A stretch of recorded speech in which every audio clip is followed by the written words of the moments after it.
Que ce soit pour commander une chaîne hi-fi ou un magnétoscope, aujourd'hui, on trouve les télécommandes presque partout. En nous permettant de passer d'une chaîne à l'autre sans bouger de notre fauteuil, elles ont même changé notre façon de regarder la télévision. Mais au fait, comment marche une télécommande?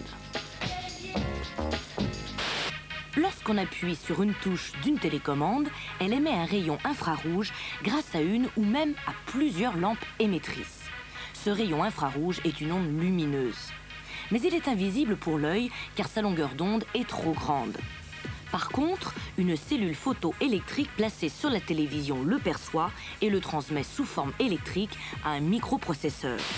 Ce microprocesseur reconnaît le signal et effectue aussitôt l'opération correspondant à la touche de la télécommande.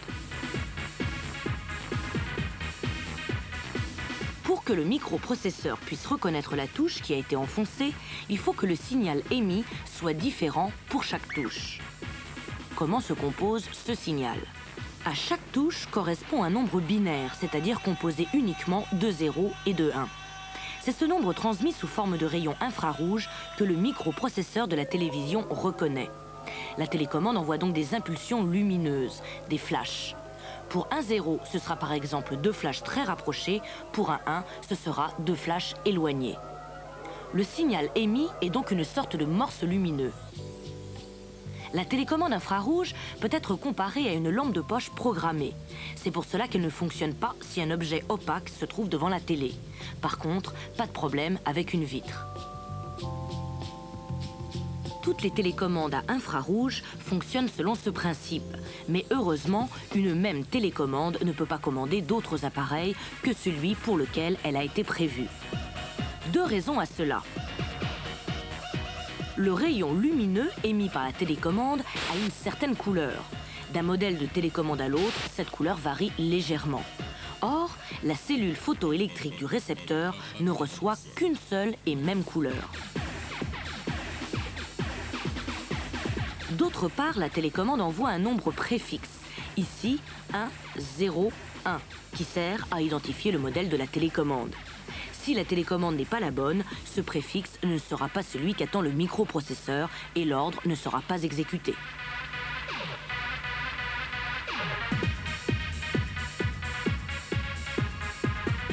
Malgré tout cela, et assez mystérieusement, la télécommande peut dans certains cas se révéler une arme redoutable.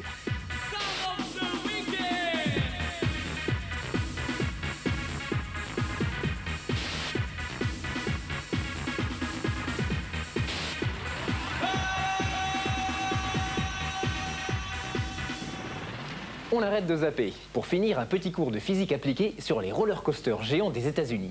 Comment rester à la limite de l'équilibre en parfaite sécurité? Accrochez-vous ça.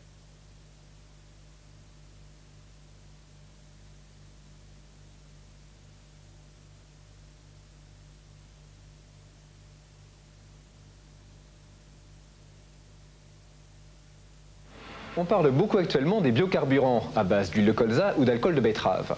Mais s'agit-il d'un réel progrès par rapport au pétrole? Est-ce une mode ou un futur possible pour l'agriculture?